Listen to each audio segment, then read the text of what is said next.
खुद का आंकड़ा नहीं है, खुद का जनाधार नहीं है, उसको आप प्रत्याशी बना देते हो। उसके बाद तुम्हारे पास, सपा के पास अन्य वर्गों का वोट भी नहीं, और सपा का जो मूल वोट है वो भी भाजपा में जा चुका।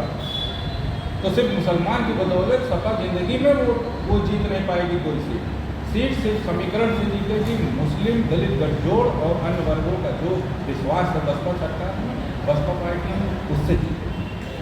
आज और मेरे साथ बहुजन समाज पार्टी के प्रत्याशी हैं और उनके भाई जो इस चुनाव के पूरी देख रेख और जिम्मेदारी लेके जिनके कंधों पे पूरा चुनाव चल रहा है, हम जानने की कोशिश करेंगे। भाई साहब, पाँचों विधानसभा में आप घूम रहे हैं, क्या रुझान है उनको हम लोग आए और ये बात सही है कि पाँचों विधानसभा में हम लोग एकदम गाँव में वहाँ जाने का काम किया। रुझान तो ऐसा है कि जैसे जनता बस उन लोगों का वेट कर रही थी, दोनों प्रत्याशियों का, कि वो आ जाए उनको दौड़ा दे। खजनी और आलापुर और धनघटा में आपको बता दूं कि जाने के लिए रोडें तक नहीं हैं, जो कि यहाँ जो गठबंधन के प्रत्याशी हैं वो भी यहाँ पूर्व सरकार में मंत्री रह चुके हैं। इतनी बदहाल व्यवस्था। जनता जब हमसे जुड़ी, कही कि सर इस बार तो आप अपने घर के हो, तो इस बार आंख बंद करके जो है आपको हम लोग पूरा समर्थन करते हैं और चुनाव हम लोग लड़ेंगे, बस आप जो है चलते रहिए। अगर देखा जाए तो इस लोकसभा में अल्पसंख्यक का काफ़ी ज़्यादा वोट है, तो अल्पसंख्यकों का क्या रुझान है? अल्पसंख्यक एकदम स्पष्ट है। और चूँकि जब समीकरण की बात होगी तो संत कबीर नगर में सबसे मजबूत समीकरण यही है कि बसपा के साथ वोट है। क्यों?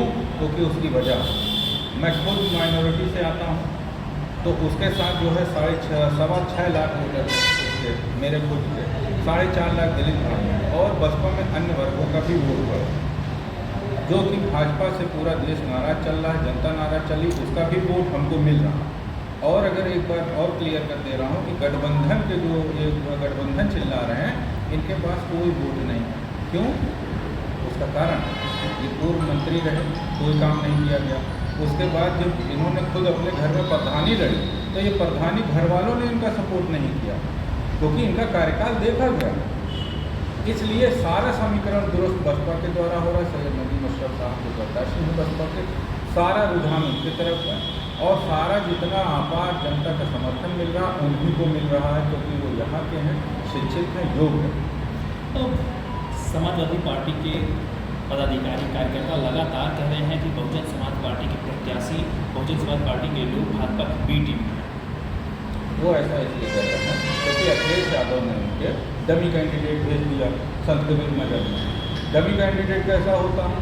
ऐसा होता है कि जब उसका कोई जनाधार है, जो आदमी प्रधानी भाग जाए, जो पूर्व मंत्री रहते हुए खजनी तक आलापुर के लोग उसको पहचानते ना हो, तो इस वजह से ये लोग बौखलाए गए, क्योंकि ये हमारा जनपद है, हम लोग का घर है, जहाँ के लोग हम लोगों के एक दूसरे के चहेते हुए हैं, इसलिए ये बौखला गए। और जहाँ तक ये सवाल है भाजपा वाली बी टीम का, आपको बता दूं, अखिलेश यादव का आधा परिवार तो भाजपा में, उनके समधी, उनकी बहू, सब तो भाजपा में है, तो ये कैसे कह देंगे?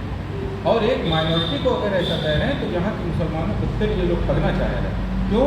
जैसे मुसलमानों को अखिलेश यादव ने ठग दिया। आज जेल कौन गया? हमने आज भर के हमारे लोगों ने सपा को वोट किया, और आज जेल से हमारे मुस्लिम विधायक और मंत्री है, आजम खां का परिवार तक जो है हमारा जेल भेज दिया, उनकी अहलिया को जेल भेज दिया, उनके लड़के को जेल भेज दिया, नाहिद हसन साहब, इरफान सोलंकी साहब जो मौजूदा विधायक कानपुर से हैं, इनको जेल भेजने का। तो ये आज सपा किस बोली से बोल दिया? अगर कोई अखिलेश यादव दिखा दें कोई वीडियो कि आजम खां के लिए धरना प्रदर्शन कहीं किए हों, विरोध किए हों, तो हमको अभी तुरंत में जो है वो अपने जनता को बोल दूंगा। लेकिन कोई नहीं बोल पाता। ये लोग सिर्फ हमको ठगने का काम किए, और बर्बाद एकदम ना करें, गुमराही के चक्कर में एकदम ना आए, क्योंकि साफ साफ संत कबीर नगर का समीकरण बता रहा है कि बसपा बनाम भाजपा है, और भाजपा का तगड़ा विरोध है, इसलिए बसपा 1 नंबर पर जा चुकी है। लोग भ्रमित करने की कोशिश करेंगे, लेकिन उसके बहकावे में कतई ना आए। यही आपको बता दें कि हम कार्यालय पर आए हुए हैं और हमारे साथ बहुजन समाज पार्टी के प्रत्याशी नदीम अशरफ हैं। हम जाने की पार्टी के लोग कह रहे हैं कि हमने बिहार पुल बनवाया, हमने कमरिया भेड़िया घाट का पुल बनवाया, हमने सिसवनिया पुल बनवाया, यानी कि विभिन्न कार्यों को गिना रहे हैं। तो बहुजन समाज पार्टी जब सत्ता में थी तो क्या किया? समाजवादी के लोगों से पूछिए, चाहे वो बिहार घाट का पुल हो, चाहे सिसवनिया का पुल हो, चाहे वो पड़री का पुल हो, पड़रिया का पुल हो, ये सारे पुल बहुजन समाज पार्टी के शासनकाल में ये गुमराह करने का काम है। क्रेडिट तो लेते हैं, डंके की चोट पे कहते हैं कि हमने किया है। कोई बोले तो उसके लिए हम क्या कर सकते हैं, लेकिन जनता को मालूम है कि किसके द्वारा ये बनवाया गया। इस इसमें जो है जनता सभी जानते हैं बीजेपी के यहाँ उनका आना जाना है, उनके यहाँ बीजेपी का आना जाना है, वो भी ठीक नहीं। लेकिन बहुजन समाज पार्टी कभी बीजेपी के टीम में कभी नहीं गई और न बीजेपी के टीम को कभी बुलाया गया। अभी आप लोगों ने देखा बहनी ने अपने भतीजे का शादी दिल्ली में किया, बड़े पैमाने में, लेकिन किसी नेता को नहीं बुलाया। और इनके यहाँ जो नेता जाते हैं, नेता आते हैं, ये भी ठीक नहीं। मुलायम सिंह जो है जब